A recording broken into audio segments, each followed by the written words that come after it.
now just to emphasize the difference between boxing used in sport and boxing used in combat as a self-defense weapon. A few of the main differences would be what I just touched upon before. You want to limit the amount of movement. You don't want to dance too much, like say Muhammad Ali or some of the boxers you'll watch on TV. You want to limit your movement. You want to limit both the leg movement and bouncing around. You also want to limit the head movement to open yourself up, so you're not opening yourself up to knees, and you're not leaving your legs wide open to be sweeped or taken down or leg kicked. A couple of other things to keep in mind.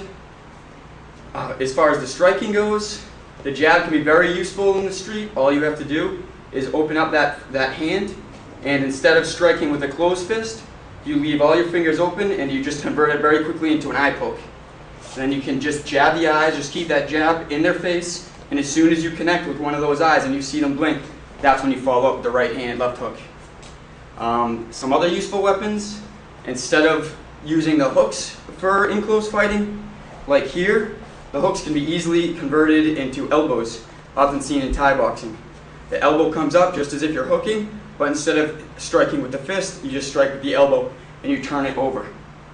Same pivot, and the power is coming from the same body pivot. I personally like to take the other hand and go over it to maximize the protection of my face. So I'm here. Switch, and I'm here. You can do up elbows. Notice how the power is still coming from my legs. Up elbows, side elbows, even come down on elbows.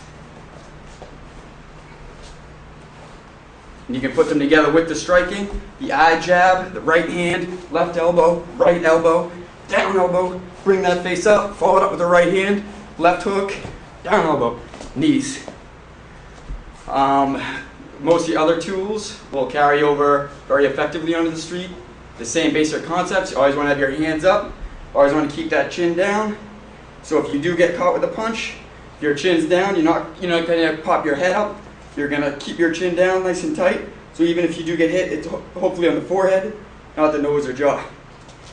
Chin down, hands up, elbow in. Same basic principles, just limit the movement. Since we just showed you some boxing striking, it's necessary now to show you how to defend against the other person striking you. First, your best defense is to have that good, solid base stance foundation. That's the best defense because your hands are already naturally in the position to block anything coming at you. The person throws a jab at you, you have a couple of options. You can just catch it with your hands, which is going to stop you from getting hit, very effective. However, if you want to create openings for counterpunching, it's even more effective to give that hand a little bump. In boxing, it's called a parry. So if the person jabs, parry it to the side, parry it to the other side. Any straight punch your opponent throws, you can parry, whether it's a right hand or a jab. Parry it off to the side. Straight punches, stop, parry. As far as the opponent throwing hooks, you're going to keep that same basic stance, and if they're throwing a left hook, all you're going to do is take your left hand, slide it up, almost grab your own ear, your own head, or you can grab the own side of your head, leave as much little difference, as little space as possible in between your forearm and bicep, so that hand can't sneak in between, and you're going to meet it right here. Meet it dead on the side. If they throw the other hook, same idea.